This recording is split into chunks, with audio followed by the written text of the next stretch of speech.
Mayambu Krista Gimingda Amuka Hana Taram na Okjeri, Nasi Goi Sabbath Ahum Sure,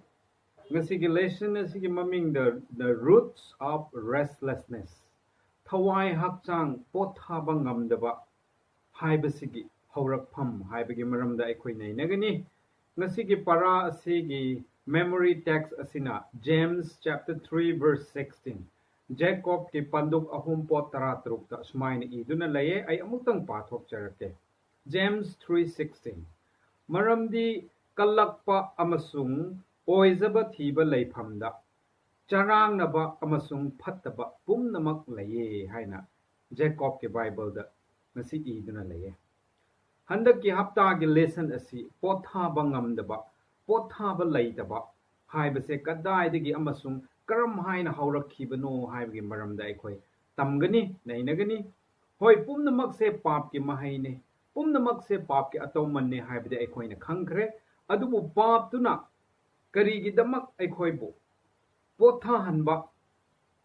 ngamdabra amasung masina aikhoibu kadai phawba sokhan khrabra haibagi maramda handaki para asida aikhoi oza mayam singa aikoi nainagani handaki para asi aikoi lesson ado pulap oina nainabagi mahuta wahang paukhum question answer oina tawgani paradu da yauribo wafam singda maru oiba hangba yaba askable questions sing ado aikoina hanglaga aikoigi expert singdagi paukhum ado tamina se ahan bada ngasigi Sunday lesson amasung Monday lesson ase aikoigi pastor Barakan AS mangondagi aikoina taba phangani Sunday ase Jesus brings division Ishor gi machanupa Jishu Krista na lakpase ingtha tapthaba pibana lakpa nate adubu khaidok piba lakpani haibagi maramda amasung Monday da selfishness masa matomdagi khanba haibagi maramda aikhoi sumaina tamgani aduna ahan bada aikhoi gi server kan bo aina hangjaning base Sunday gi lesson adula sumaina question ani khak laye ahan ba question ase sumaina hangjage Matthew chapter 10 gi verse 34 gi 39 da Matthew tara gi pot kunthra mari dagi kunthra mapan phawbada yengbaganda Kristana hai aina lakpase taibang panda ingtha tapthaba piba amus lakpanate purakpanate adubu madugi mahuta thangsang purakpani haibadi khana chainaba division khaidok piba purakpani hai masigi inner meaning manungda yauriba asigi artha karira asengba mak Jisuna lakpase aikhoibo khaidok pinanaba lakpra masigi artha asi khra sengna serverakanna aikhoibo takpibo oisina ngasi haptagi akhoigi Sabbath school lesson mashi akhoina parubada yamna tamba yaba lei akhoina Sunday gi lesson yangbadane Matthew gi chapter 10 verse kunthra mari digi kunthra mapan phau pabada yamna onthokhraba Jishu Kristana tambiba lei mashi akhoina phajana khandradi pungau ngau si yaba jani Jishu Kristana kari haibage mashida irise Jishu Kristana aina prithibi da lakpase irang leidaningai gidamak lakpa nate hai mama mapana macha singbu or macha singna mama mapaga khatna raga or mi amaga ama khatna raga irang yamna leiningai gidamak lakpani hai mashi akhoina phajana khandradi adu oiradi kari kanaba lei Jishu Kristana prithibi da lakpasi kari kanaba lei irang leibasi phaningai da tanana irang leiradana leibasi pap ki irang leidana leibasi henna irang leiningai gidamak lakpani haradi kana dena hain su khanba yai adubu akhoina Matthew gi chapter 10 ji ahawbadagi paradi phajana ki antagni Jishu Kristana magi matung inba mi singdubo tambiribne noibo mi atopana aigidamaktagi noibo yangthigani pamjaroi aduga pamdaba khakta natana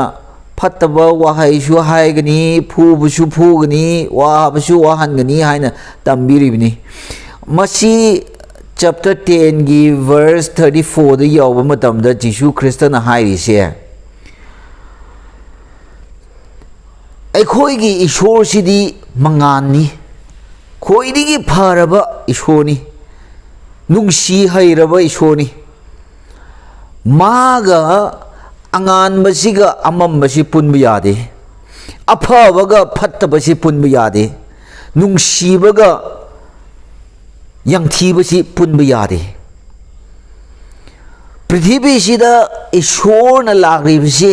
ꯐꯠꯇꯕ ꯌꯥꯡꯊꯤꯕ ꯅꯨꯡꯁꯤ ꯍꯩꯗꯕ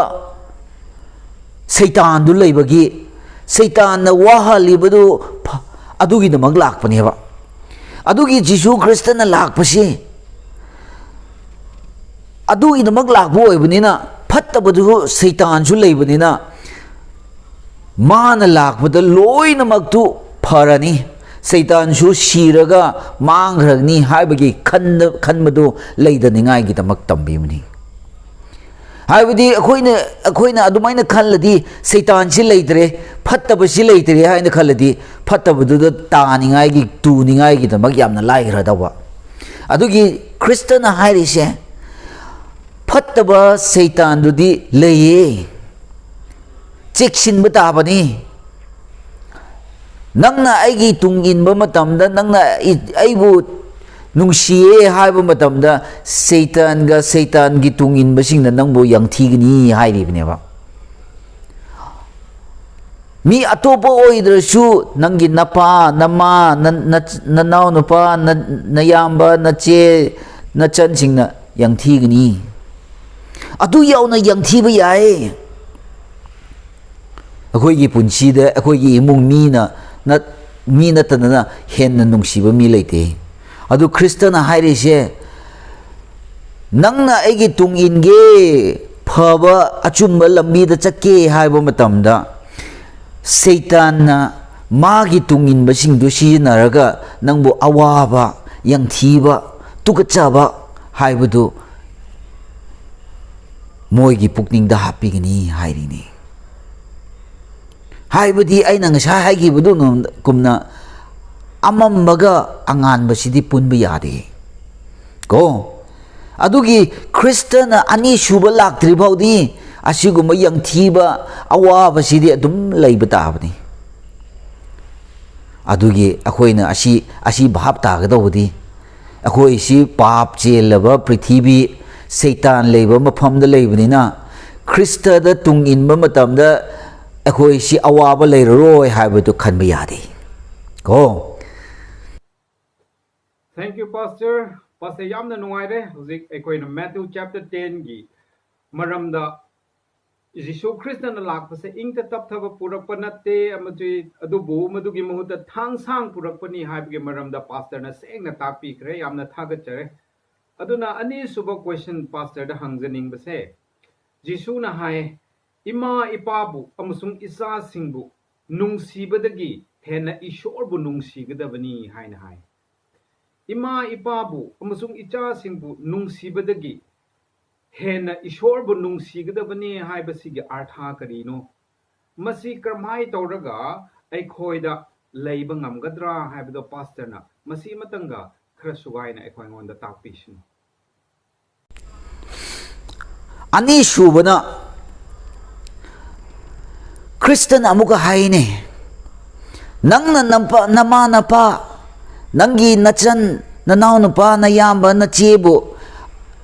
henna nungsiradi nang matik chade haine ai ishorbu henna nungsidaraga moibu henna nungsiradi nang aigi sargada yawningai gidamak matik chade haine not worthy matik chade haine मसीबु गइनो अदु ओरदी अखोई ईश्वरगी तुंगिनजे हारदी अखोई इमुंगी मीसिंगा ꯈꯠꯅꯔꯒ ꯌꯪꯊꯤꯔꯒ ꯆꯠꯊꯣꯛꯄ ꯇꯥꯕ꯭ꯔꯥ? ꯅꯠꯇꯦ. ꯈ꯭ꯔꯤꯁꯇꯅ ꯍꯥꯏꯔꯤꯁꯦ ꯅꯪꯒꯤ ꯄꯨꯟꯁꯤꯗꯗꯤ ꯅꯃꯥ ꯅꯄꯥ ꯅꯅꯥꯎ ꯅꯨꯄꯥ ꯅꯌꯥꯝꯕ ꯅꯆꯦ ꯅꯆꯟ ꯁꯤꯅ ꯈ꯭ꯋꯥꯏꯗꯒꯤ ꯏꯝꯄꯣꯔꯇꯦꯟ ꯑꯣꯏꯕ ꯃꯤꯅꯤ. ꯑꯗꯨꯕꯨ ꯅꯪꯒꯤ ꯄꯨꯟꯁꯤꯗ ꯈ꯭ꯋꯥꯏꯗꯒꯤ ꯃꯃꯜ ꯇꯥꯡꯂꯕ ꯃꯤꯁꯤꯡꯗꯨꯕు ꯍꯦꯟꯅ ꯑꯩꯕꯨ ꯅꯨꯡꯁꯤꯕ ꯉꯝꯗ꯭ꯔꯗꯤ ꯁꯔꯒ ꯆꯠꯅꯤꯡꯉꯥꯏꯁꯤ ꯋꯥꯒꯅꯤ ꯍꯥꯏꯔꯤꯕꯅꯤ. ꯀꯣ Matthewꯒꯤ chapter 6 verse 33ꯗ ꯀꯔꯤ ꯍꯥꯏ? ꯏꯁꯣꯔꯒꯤ kingdom aduga ishorbu ihan hanna thidradi ishorji nangi number 1 oidradi kanadi haine adubu ishorji nangi number 1 oiradi khoidigi maman tangraba ama oiradi loina magsi nangi oigani hai adu hairi ni sida shu Nangbu prithibida khoidigi maman tangliba adubu henna ishorbu nungsiba ngamdradi ishorgi por adumuk phanggadawbudu phangroi aremba oigani hai sarga chatningai su wagani nangna napabu henna nungsiraga napadu sarga chatradi nang sarga chatpu nungaigadro Nangna nangi imungbu henna nungsiraga sarga chatpa matamda nathanda ngairadi sarga du nungaigadro Ishorna hairise moibu su nungsiyo adubu moibu nungsiba henna ishorbu nungsiyo hairini ko akhoi gi lesson da hairise Sunday gi lesson da hairise prithibida leiba makhai se aduga aduda akhoi gi imung yauna adubu henna nungsiba yade hoi nungsigidawbudi akhoi wi ichan imung singbu inaw nupa iyamba ima ipa bu nungsiba tabani karigi nungsiroi adubu moina phattaba tawge hairadi moibu nungsibnena nangsu phattaba tu taw yade Ishorna kari hai mi oibagi matung ingidawba motbudi ishorgi tung ilo haini ko ishorgi tung inbasina hoidigi important oihan batabni adugi hairi sidi moibu yangthiyo haibanati nungsiyo adubu moibu nungsiba henna ishorbu nungsijao hairibni ko Pastor na yamna mayek seng na phajana takpi khre ekhoina ima ipa bu isa singbu nungsibadagi hena ishor bu nungsigadabani haibagi maramda phajana takre Pastor bu yamna thagat chare hojikti Monday ge lesson se lapaganda amuka Pastor berekanda amuka question ani khak laye mase ahan ba question ase ekhoina Luke 12 ki verse 13 through 21 Luke na iba panduk tarani thoi gi potara humdoi digi kunma thoi phauda parables habdu wari macha pi duna le masida lawba nupa mana mahaki lan thum mayam ado paisin bagi wari do ekhoina tai masida hangning li basidi lawba nupa da selfishness habde masa matom dagi khanba haibase laibra parables aduda lairadi kramhaina ma ase selfish masa matom dagi khalle haibase kramhaina ekhoina khangba ngamgadra masi matanga pastor na amuka ekhoi ngonda answer pi bi ba oishino Ekhoina Monday gi lesson da lakpa matamda asi pahaba matamda Luke ki chapter 32 masida pahaba sida wari phajaba malai farmer law uba nupa ma leirami hai mana ngas aigi law si kyam phajai phau gya phangi alu kya phangi kobi kya phangi yam na phang ai si ina khuli aina sem grba yum du kona de thamningai gi damak adugi adu thugai ra ge henna chaw na sem raga ai gi lo digi phangba makhai si adu da hapraga ꯅꯨꯡꯉꯥꯏꯅ ꯆꯥꯔꯒ ꯊꯛꯔꯒ ꯄꯨꯟꯁꯤꯁꯤ ꯂꯦꯝꯅ ꯄꯥꯟꯒꯦ ꯍꯥꯏꯅ ꯈꯜꯂꯦ ꯍꯥꯏ ꯑꯗꯨꯗ ꯄꯥꯕ ꯃꯇꯝꯗ ꯖꯤꯁꯨ ꯈ꯭ꯔꯤꯁꯇꯅ ꯀꯔꯤ ꯍꯥꯏ ꯍꯦ ꯃꯤꯑꯣꯏꯕꯒꯤ ꯄꯨꯟꯁꯤꯁꯦ ꯄꯩꯁꯥ ꯁꯅꯥ ꯑꯗꯨꯒ ꯌꯨꯝ ꯃꯁꯤꯅ ꯁꯦꯝꯕ ꯅꯠꯇꯦ ꯍꯥꯏ ꯑꯗꯨꯕꯨ ꯑꯁꯤꯒꯤ ꯋꯥꯔꯤꯗ ꯀꯔꯤ ꯍꯥꯏ ꯂꯧꯎꯕ ꯅꯨꯄꯥꯗꯨꯅ ꯀꯔꯤ ꯍꯥꯏ ꯑꯩꯗꯤ ꯌꯥꯝ ꯏꯅꯥꯛ ꯈꯨꯜꯂꯦ ꯌꯥꯝꯅ ꯂꯩꯈ꯭ꯔꯦ ꯑꯗꯨ ꯍꯧꯖꯤꯛꯇꯤ ꯑꯩꯒꯤ ꯂꯩꯔꯤꯕꯁꯤ ꯀꯣꯟꯅꯗ꯭ꯔꯕꯅꯤꯅ ꯍꯦꯟꯅ ꯆꯥꯎꯅ ꯍꯦꯟꯅ ꯌꯥꯝꯅ ꯂꯩꯅꯤꯡꯉꯥꯏꯒꯤꯗꯃꯛ ꯇꯧꯒꯦ ꯍꯥꯏꯅ ꯍꯥꯏ ꯑꯩꯈꯣꯏꯅ ꯄꯥꯕ ꯃꯇꯝꯗ ꯀꯔꯤ ꯐꯪꯉꯤ ꯏꯁꯣꯔꯅ ꯀꯔꯤ ꯍꯥꯏ ꯍꯦ ꯑꯄꯪꯕ ꯃꯤ ꯅꯪ ꯑꯗꯨꯃꯛ ꯂꯩꯕꯗꯨ ꯀꯔꯤ ꯇꯧꯒꯅꯤ ngasi ahing nang sigragdabdo nang adumuk layraga nang ngasi ahing siraga hayeng di kari oirani nangi sana lupa yum paisa leibado hai ko ekhoi mi oibasi gi ekhoi gi alik pusi isone yaning dabani ekhoi gi lik pusi mi bu pining daba mi ga yening dabasi isor gi mamang de yade lik pa haibasi isona tukacha haraba amani adubo ekhoi mi oibasi kai dawe ai gi damak haina paisa oiro yum oiro gari oiro ai gi damak haina khomjillaga thamado isona du yade ईश्वर की nature दिखरी ईश्वर की nature दी पिथोकपा मागी दमक खक्त मागी दमक खंददना पिथोकपसे ईश्वर की nature नि नंग आई Christian ने Christ की तुंगिनबा मीने हारदी पिथोकपा हैबदाबनी को मी कियाम बैंक अकाउंट दा क्या ले करोर्स लेने yum कियाम chown Sai angang ani mama ga mapa adubu yum di kari dawe ka kaya le tara kunya le na semine kari kana ba leige aduga makoi gi compound gi hekde hendok budadi moida aduda imung ama yum su kai raga tek raga leine natro akoi gi punsi mi oi begi punsi sidi adik pudo dik pa bisi isoni yade adu hairi bini asigi warida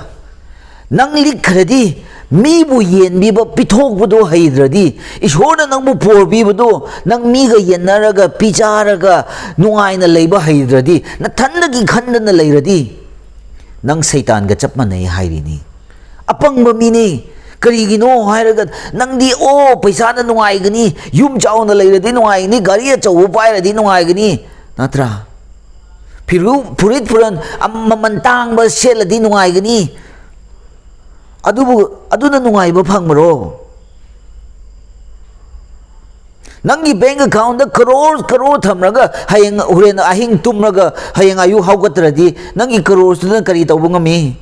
natra adu isona hairibni apang bagi thabak ne haye adu maina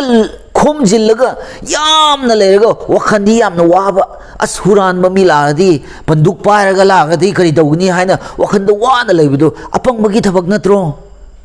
lairaba mi singbu yelaga piraga moina nuairaga phajana lairik tamraga lairik orailaga nangi neighbor singna yamna chaningai thakningai leiraga nang mayam mi mayamna nangmu nungsibudu nangi punsi pen ba nungai ba leiroidro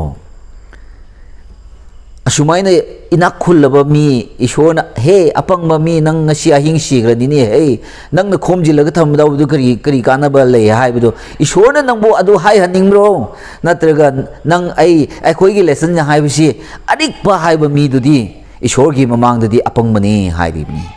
ko akhoi na kari ha lo u ba nu pa du dik tabra yamna likraba mini ma nungai dabro nungai de ma punchi kuina hingba leibro hingbro hingde adu hing si gre ne ma na khomjin budu kari su kana dri mabu kan mangam de akhoi gi lesson na hai basi de gi tam ho se mi bu pithok pa yen ba aduga mi na nungshiraga ishona pamjaba thabak tawdo adu tawningai tawsi go yam nungaire pastor na mayek sengna hozik Luke 12 ki aduda ikoi bu sengna khanghan bi gre yamna thagat chare pastor ani shuba question iroi ba question na Tuesday Monday ki kalam sida aina hangjening base ishor gi damak witness tawning da ba habdi ishor gi maram da mingon da tamthokning da ba asisu ikoi ngon da selfish minded habdi isai tom de gi khanba haibase ikoi ngon da laye haina haigadra habdi ngasi gi para ase selfishness isa itom de gi khanba haibane adu ngasi gi para asigi manung sida aina hangjari base sine ishor gi damak witness tawning da basisu selfish minded laye haina ekoina lawgadra pastor masigi maram da khazik tang amuka haibiyo akhoi gi Monday lesson da ngasai akhoi na wari sagar bagumna inak khulaba mi do adik panupa do mana khomjin laga nungai ba phangdaba do akhoi Christian ama waina Bible di khangba Bible gi achum madi khangba ishona halakani habisu khangba prithvi aduga lay prithvi da layba makai si ishona semani haina khangba Sabbath numit si achum mani haina khangba ishor gi haiba yelladi sarga chatkani chatpa phangani haibidu khangba masi mayam si yamna pharaba pau si khangraga nangna nangi manakta leiba nangi marup nangi khungi mising nanga office da tabak suminarabi misinga dubo nangna bazar da chatpa matamna mi thengnaba matamda masimuk phaba nuai graba pau si moibu sandoktradi nangsi arikpa miro adubu or karamba mino haina khanhaningi nangi da leiraga mibu pithokningdradi arikpana tro do nangi angang mo nangna chocolate purak piraga nangi angang gi marup singa sanaba matamdan na cha duna ahaw ba chocolate tu mathanda charadi nangri haigini he nangi marup singbu su pione he yam liknu hai roidro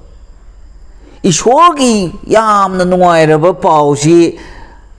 nangbu kanniba Jisu Krista gi wari pausi nang khangraga nangi tinaraba nangi marup sing nanga leiminaba nangi neighbor sing bazar da chatpa matamda mi thengnaba matamda nangi pausi sendoktradi nangsi arikpa mi oiroidro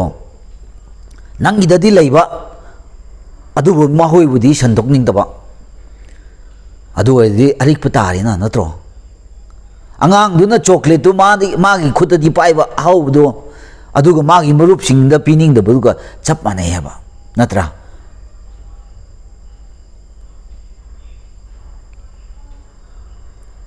adu oiradi nangna as Krista Jisu Krista bu thajaraga magi manakta laktradi nang kanba phangroi sargada haibu khangeba nangna moi nangi marup sing nangi office da tabak sumina ba sing bazar da hingnaba nangi mi sing da nangna sandoktradi nang aidu arikpa minatro adu oiradi as moi budi sigra sino ithanda kan hoge haibigi wakhaneba adugi ekhoina Luke chapter 12 ta paba wari lo ubnu pagi wari ga chap manangani ishorgi wai ishorgi pau se khoi di yam na khangraga mi budi sandhok tabasi arik patare natra khoi da di yam leiba mi budi sandhok taba adu di arik patare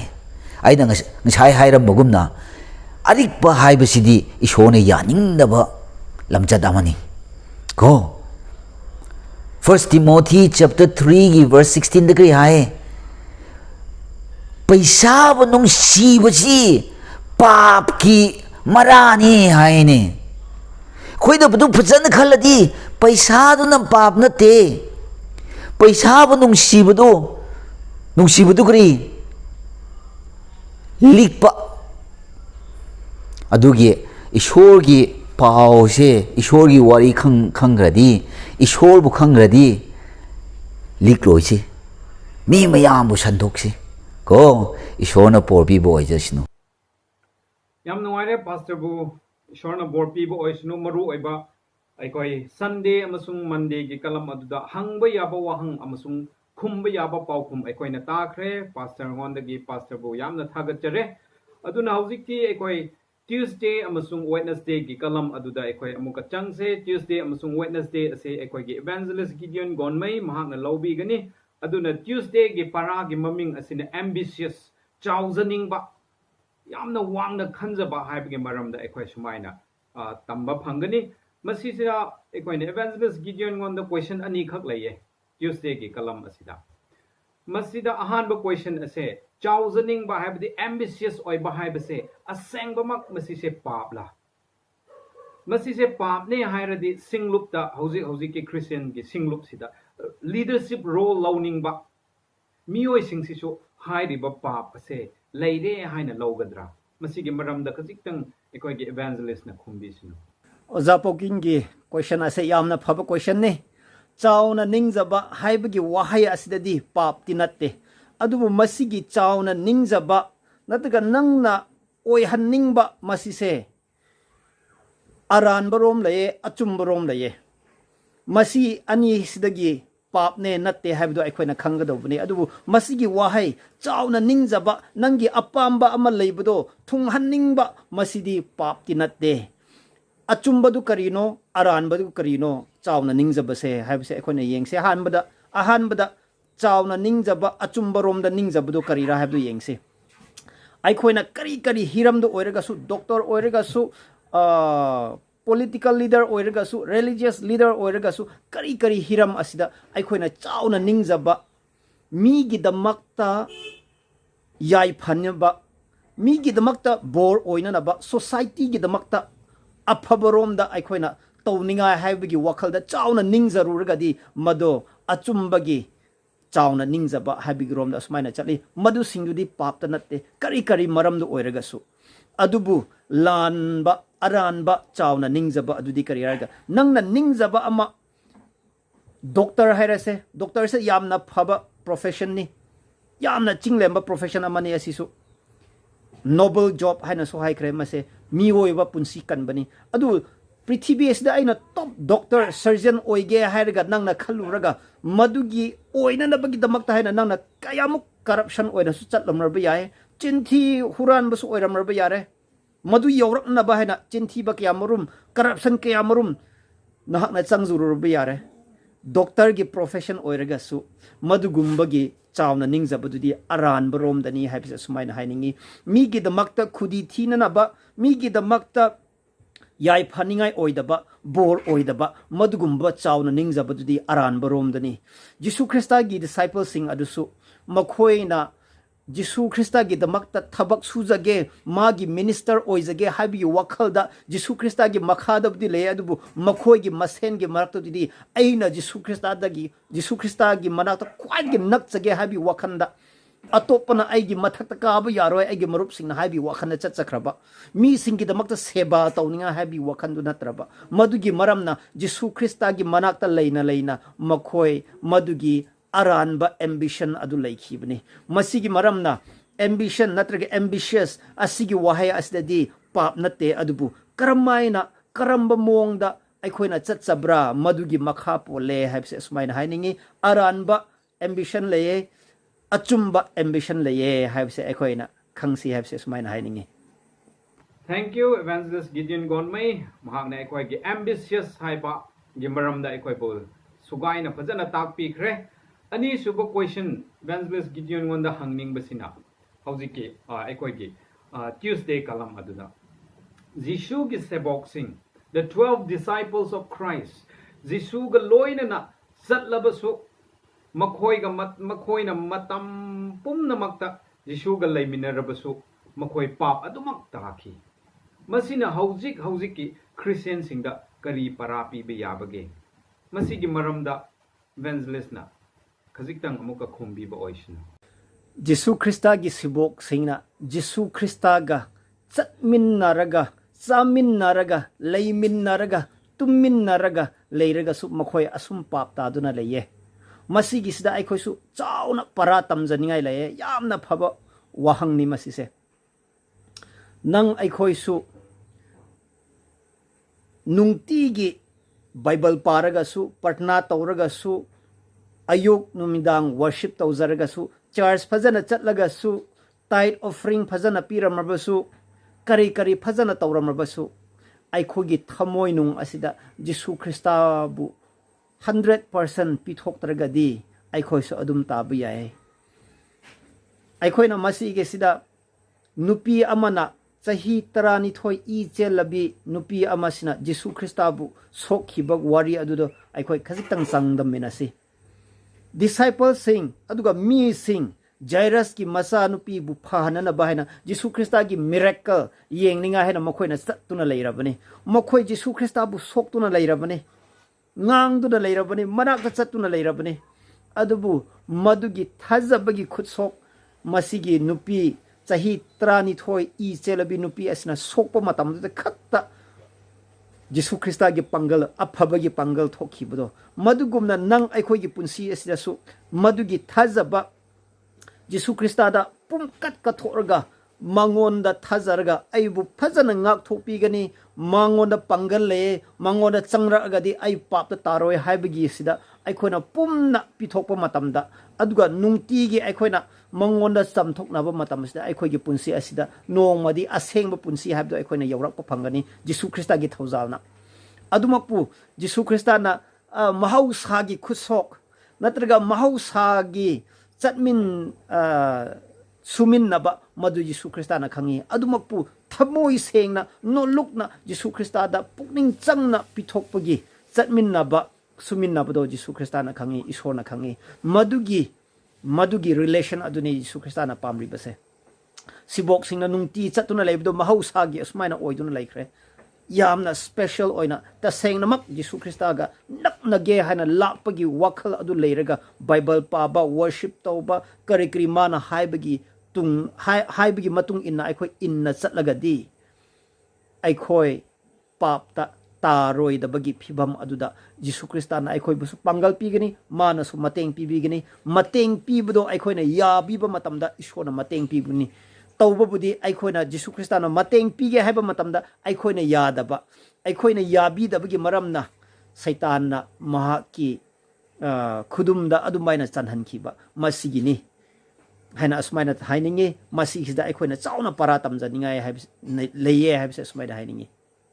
thagachare evangelist Gideon nangna phajana amuka aikhoibu mayek sengna tambikhre hojike ko Wednesday gi kalam aduda changse Wednesday asigi para asigi mamingna hypocrisy hai aphas hajaningba masigi maram asida question wahang ani khak laye evangelist ngonda amuka hangjaninge ahanba question asina hypocrisy aphas hajaningba haibase karibuno masise amuktang phajana define tawbiyo aduga masina hairiba aphas hajaningba haibasina thawai gi lambida kayamuk sokhan bagi haibasigi maramda evangelist na khajitang aikoi bo takpi bo oisin apha sajaningba haibase karira hargadi phattabani sajaningba wadani phadi phaningdaba adubu mi mamangdadi aphabadi sajaningba adubu phadi phaningdaba masi khoibu apha sajaningba haina haibani makhoi ase karira harga mi phattabasing hairaga asmaina la loi haina asmaina hainingi maramdi makhoi phadi phaning daba mioi singni adubu mi mamangdadi phaba sajaningba karigi damakta makhoi gi damakta sendong phangnana bagi damakta mi gi damakta di makhoi ase poison oiduna leye adubu madudigi makhoi na khudong chaba launa naba aphaba sajaningba khudong chaba laujaningba phatti phattaba phaba su oining daba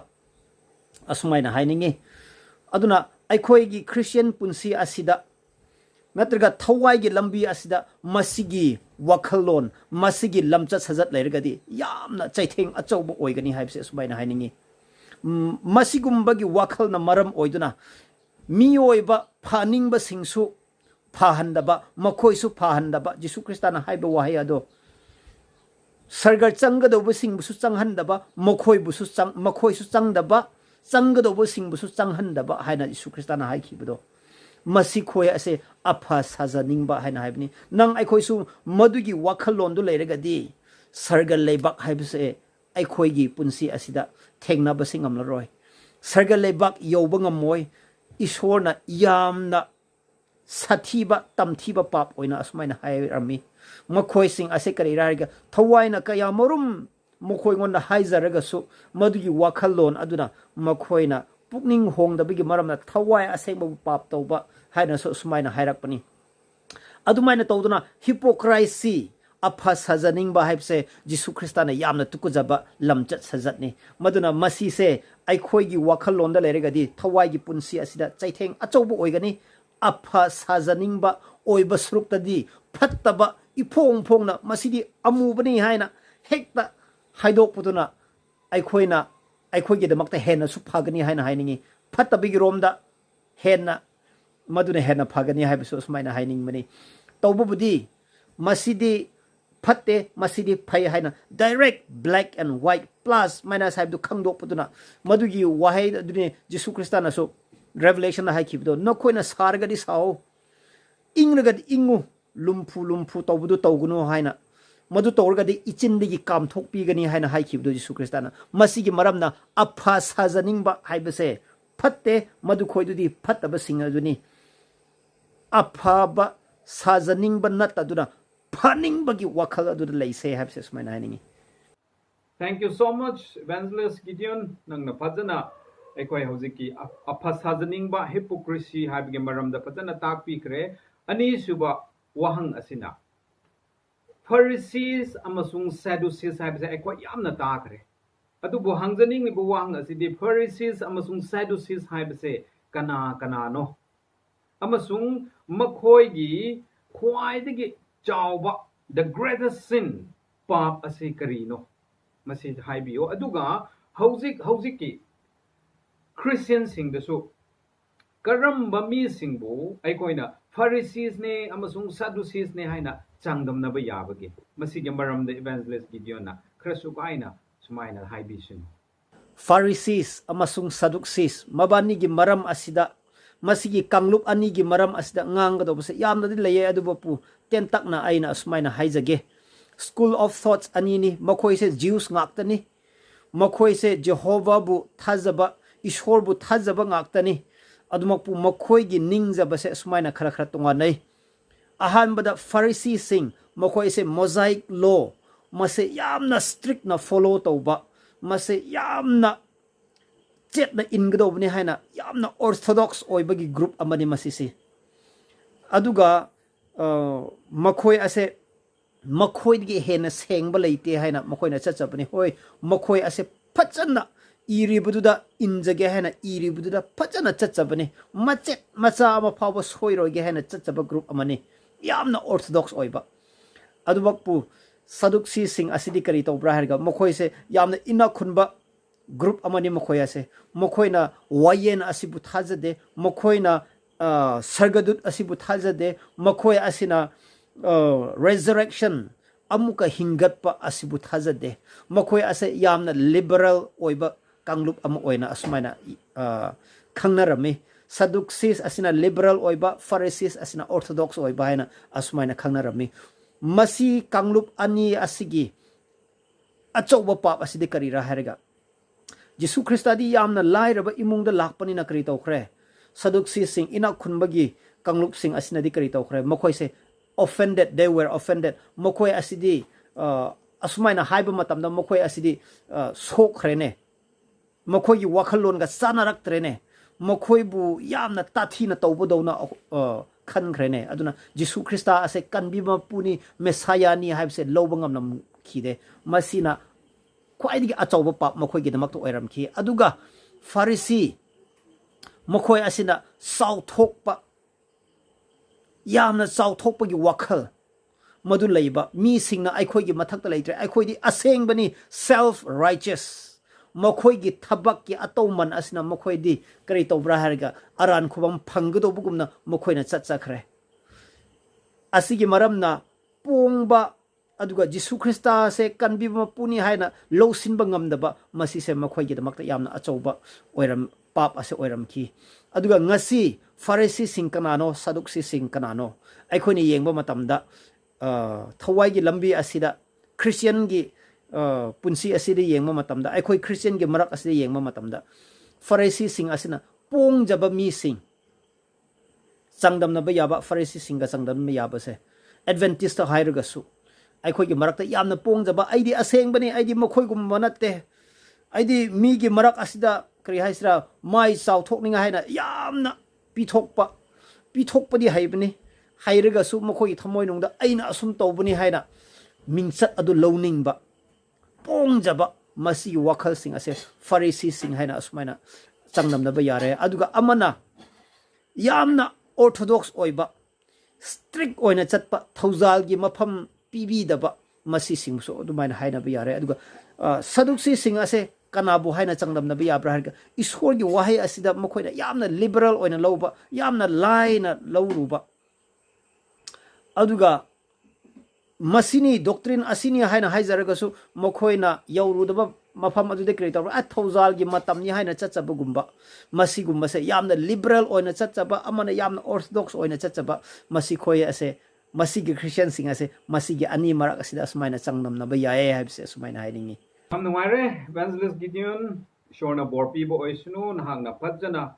Tuesday amasung Wednesday gi kalam asida ekoina hangba yabo hangsing hanglaga khumba yaba answer sing paukum sing phajana nangna sugaina takpi khre yamna thagat chare hauzik te ekoina hapta asige para asige last kalam Thursday gi kalam aduda ekoina lakse para aduge mamingna uprooting restlessness pothaba ngamdaba asibu maru phukna mara phukna manghanba haibege maramda aikoina nainagani masige maramda pastor khambi malangmai mahangna haibigini adungona pastor nangona aina hangjening bo wahang ani khak lai ahan bo wahang ase restlessness haibde pothaba laidba thawai wakhau khoirang khoisauna ba pothaba ngamdaba haibasige root cause haibde haurak pham ase kadai dagino amasung masise kramaina manghanba ngamgadra haibge maramda pastorna ekwangonda khazitang marit sengna takpishin ꯑꯩꯒꯤ ꯋꯥꯍꯪ ꯑꯅꯤ ꯂꯩ ꯑꯁꯤꯗ ꯑꯍꯥꯟꯕꯗꯅ restless ꯄꯣꯊꯥꯐꯝ ꯂꯩꯇꯕ ꯋꯥꯈꯜ ꯈꯣꯏꯔꯥꯡ ꯈꯣꯏꯁꯥꯎꯅꯕ ꯍꯥꯏꯕꯁꯤ root ꯀꯣꯁ ꯍꯧꯔꯛꯐꯝꯁꯦ ꯀꯗꯥꯏꯗꯒꯤꯅꯣ ꯍꯥꯏ ꯍꯣꯏ ꯇꯥꯏꯕꯪꯄꯥꯟ ꯑꯁꯤ ꯈꯣꯏꯔꯥꯡ ꯈꯣꯏꯁꯥꯎꯅꯕꯅ ꯊꯜꯂꯦ ꯃꯤꯑꯣꯏꯕ ꯑꯩꯈꯣꯏꯗ ꯙꯔꯃ ꯀꯌꯥꯃꯨꯛ ꯆꯠꯂꯁꯨ ꯑꯁꯤꯒꯨꯝꯕ ꯂꯩ ꯑꯗꯩ ꯀꯗꯥꯏꯗꯒꯤ ꯂꯥꯛꯄꯅꯣ ꯍꯥꯏꯕꯁꯦ ꯑꯁꯤꯗ ꯃꯔꯤꯛ ꯆꯨꯝꯅ ꯇꯥꯛꯄꯤ ꯇꯝꯕꯤꯔꯒ ꯂꯩꯌꯦ James chapter 4 verse 1 to 4 ꯑꯗꯨꯗ ꯑꯩꯈꯣꯏ ꯌꯦꯡꯕ ꯀꯥꯟꯗ नखोई मरक्ता वारांग वासाउनबा लापसी नखोईगी दमक निंगजबदगी नत्रा नसा नतोमदगी दमक निंगजबदगी लाप नत्रो नखोई लान सोकनाय फंगदे अमगा नखोई मुन्नई फंगदे करीगी नखोईगी दमकता कान्नानिंगाय नखोईना नोमजये खनजये नखोईगिदमक ओइजनिंगाय नखोईना सुए निये फंगलोय हाइना हाय होय अखोय असि करमाइना असि लापनो हायका इसा इतोमतगी ओइजनिंगाय हाइना खनबदगी लापनी अखोय येंगसे प्रमाण अमा येंगसे कोमला पानबी अदो कोमला महै पिकथना पाली मधु पानबी चानिंगाय नते मिहोयबा अखोय चानिंगाय ने अदुना मियोइबा अखोइचे सोशल एनिमल नेबा अखोइगी दमकता निंगजानिंगा अखोइगी दमकता ओइजानिंगा खनबा मी अदुदि हरावबा असिगुमा पुंसी असे पाक फंगलोय अदुना अखोइसी अमगा नुंसीबा हाइबसि लेगदबने असिदा क्रमाइना सॉल्व तौगनी हाइना असिदा लेगे मसिसिंगसे सॉल्व तौगे हरगदि नुंसीबा अतै लेते नुंसीबा अदुगा अनि सुबदना 1 Peter 5:7 असिदा हाइ Casting all your care upon him for he care for you. Nangi awa nang makaido mangonda happy ko ado oragadi nang ingtha tap thaba phangani mahakna yengsin bi bani hai nungsi ba har ga nakra maina nungsi ga dawriba masidani nang ai bu nungsiba mi budi nang ai nungsiba laine adu nate isona haibadi nang bu yekna ba nang bu nungsi da ba mi adu bu nungsi gadabne masine lubadi masidagi ne ai khoina walang ngon chapa thori je masingam bu ngam khraba ai khoi lan joy oire ai bu nang bu nungsi do mi adu bu nungsi ba haibasidi laibadi nate masine ai khoi ngon da leiragadi masi shop to bangamani thank you Thank you, Pastor. Nang napajana hauzik ke ekoi ge restlessness haibge maramda ekoi bo answer pajana marik chumna pikre am thagachare ani suba amasung aroiba question asina John chapter 10 ge verse 10 John ge panduk tara ge pot tara da Jisuna hai life in abundance aina lakpase punsibu harauna marang kaina watta padana hingba pibi na ba lakpani haina hai adu oiradi ngasi Christian singda ngasi Christian oiriba mayamna awa anang awat apana pik thalibase karigira pastor masise nang nakajik tang haibiyo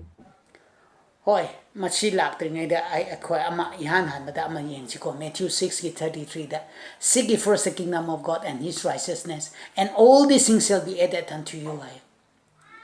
ihan han badane aigi achumba ayon aran aduga aigi ningthauren lepak adu hana thijau